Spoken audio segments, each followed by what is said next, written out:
Welcome to the No Guilt Fangirls Podcast, where liking what you like is never a bad thing.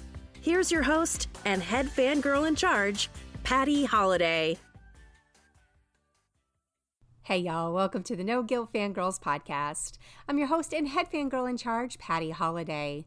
This is the Monday Movie Minute for February 24th, 2020. And I'm going to be talking about Disney Pixar's Onward. This is the new movie that's coming from Pixar in theaters, I think in about 2 weeks. So I do have a little head start on this one. If you're concerned about spoilers, don't be. I'm not going to spoil anything. This is just a basic review. I really try hard not to do that for you. I will also give you some information that, particularly since this is a kids movie and it's definitely aimed at kids and it's a rated PG Pixar movie, so of course you want to take your kids to it, right? Right. But before you do, go ahead and take a listen to this. Again, I'm not going to give any spoilers away, but I do have some cautions that I want to give you, particularly if you have sensitive kids or a family situation that could be triggering in this particular case if you go see this movie. But before we jump there, I want to quickly run over the box office for this week. Sonic. Sonic is still number one. It narrowly beat out Call of the Wild, but it did beat it out. So Sonic is one, Call of the Wild is two, Birds of Prey, the Harley Quinn movie, is coming in at 3, still hanging in there. Brahms the Boys 2 is 4, Bad Boys for Life is 5, 1917 6, Fantasy Island 7, Parasite is 8, Jumanji The Next Level. Guys, Jumanji, you're still going to see Jumanji. It was a movie that came out in December. It's crazy that you're still going, but I don't know. Like I said last week, maybe it's because it's February and there's just not a lot out there to see. That one is number 9, and then The Photograph is coming in at number 10 at the box office this week. I do have parent movie reviews, and I talked about them on the podcast for both Sonic, Call of the Wild, Sonic, Call of the Wild, Birds of Prey, 1917, and Parasite, and Jumanji. So if you need any of those, just scroll back through or go find them on the blog at noguiltfangirl.com, and you can see the parent movie reviews for all of those movies for you. All right, but now we are going to talk about Onward. This is one of the first non-sequels to come out of Pixar in a couple of years.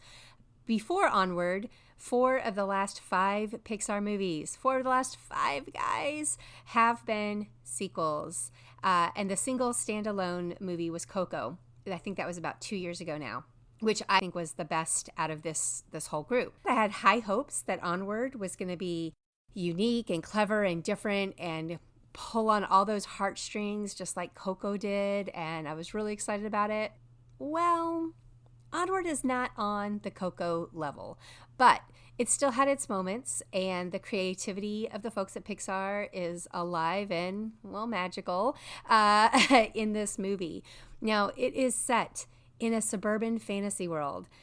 Disney and Pixar's Onward introduces 2 teenage elf brothers, which are the voices of Chris Pratt and Tom Holland. And they embark on an extraordinary quest to discover if there is still a little magic left out there. And that quest is actually going to get them to spend a little bit more time with their father, who passed away when both boys were very young. In fact, Pratt's character, who is Barley was a couple of years old, 2, 3, 4 years old, somewhere around there. And Ian, which is Tom Holland's character, wasn't even born yet. So he never even had the chance to have any memories or meet his father. All right. So as you can tell, dead parent alert. It's Disney. Of course there's a dead parent, but that is kind of key to this whole movie, and it's a central, it drives the entire plot. So you need to know that going in case your family has a sensitivity to something along those lines. Now, overall, this movie is rated PG. It runs about an hour and 40 minutes. And, you know, I think that Pixar is at its best when they're developing new worlds and characters just like this. And for that reason alone, I do think that audiences are going to really enjoy their time with Barley and Ian. These are the Lightfoot brothers, and they're just trying their best to spend that one last day, with dad. I thought Barley was hilarious. If you are a role-playing gamer, if you are into RPG, or if you know somebody who is, somebody in your life is like that, then you are going to recognize a lot of Barley in that. And I think that's one thing that Pixar got completely right. Those of us who have those kinds of people in my life, my husband is one of those guys. There was so much of what Barley does and says and what his motivations are that are so tied into the way he lives his life with this game. It made sense. It totally made sense for me. Ian, that's the younger brother. He's just like a typical teen, awkward, a little timid, but wants to be bold, just trying to really man up, to, so to speak, in his teen years here. If you have a teen in your house, you will probably recognize this kind of a child as well. The story of Onward is sweet, and it's something a little bit different from recent Pixar movies, like I mentioned before. I mean, I love a good sequel. I really do.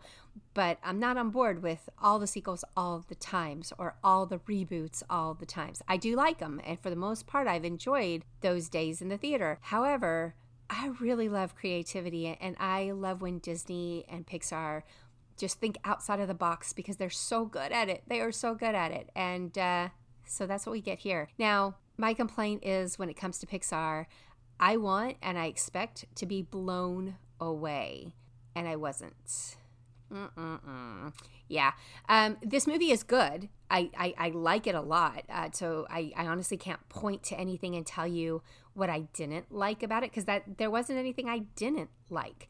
It just wasn't as, I wasn't as enveloped in the world as I think it had potential to have brought me to that point in that moment. Now, that being said, I will probably grow to love Onward the more I see it. I think it's that kind of a film. I think it is one of those movies that if you watch it over and over and over again, because you've got a little kid at home who wants to watch Onward over and over and over again because Barley's hilarious. Trust me, it's coming. I can see how this movie is really going to grow on me. So that's something in its favor to think about. But if you go to the movie theater and you are not immediately transported, well, you're not alone. Neither was I.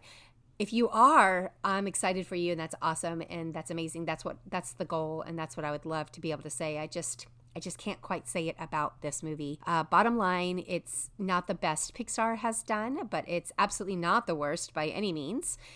It's delightful. It's non-threatening. It's beautiful, of course. I mean, the scenes are just gorgeously pulled together. There are some laughs and also some really deep moments. And it's generally suited for kids. I didn't hear any language to be worried about. Yay. The violence was more violence towards objects versus towards people. So, and think again, those role-playing games. So jump scares or fire, swinging axes, swords, that kind of a thing is what we're talking about. Very fantasy, related. And so I feel like kids recognize fantasy for what it is. And so it's definitely a non-threatening on the violence level, in my opinion. Back to what I cautioned before, parental review. Again, this isn't a spoiler. It's been in the trailers. The poster has half of a dad on the poster. So I don't feel like I'm spoiling anything by pointing out that they use magic to try to bring dad back to life for one day so they can spend one day with him.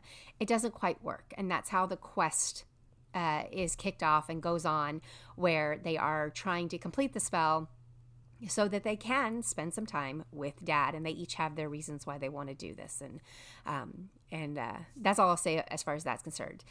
But I do want to just point out that if you have a child that's either suffered the loss of a parent or has a lot of anxiety about losing parents. One of my daughters went through a period of time where that was really on her mind a lot, and she was worried anytime one of us went out of the house for anything non-normal, like if we went on a trip, a business trip, or had to go somewhere. She did not like that, and it really made her anxious because she didn't think we were coming back. I think that's a fairly typical thing for kids, but obviously know the level of what your child can handle, and keep that in mind before you go see this movie. That's really the main thing I would warn you about or caution you about from a parental review. The rest of it I thought was pretty clean and pretty okay. There's one big blue butt crack that you will see, and the kids will laugh their heads off over this. Barley bends over and you see his little butt crack. That does happen. But other than that, it's a pretty clean movie, and mostly enjoyable and fun. And I think for the right audience, it's going to be a great movie. But for most of us, it's going to be a good movie. Let's just put it that way.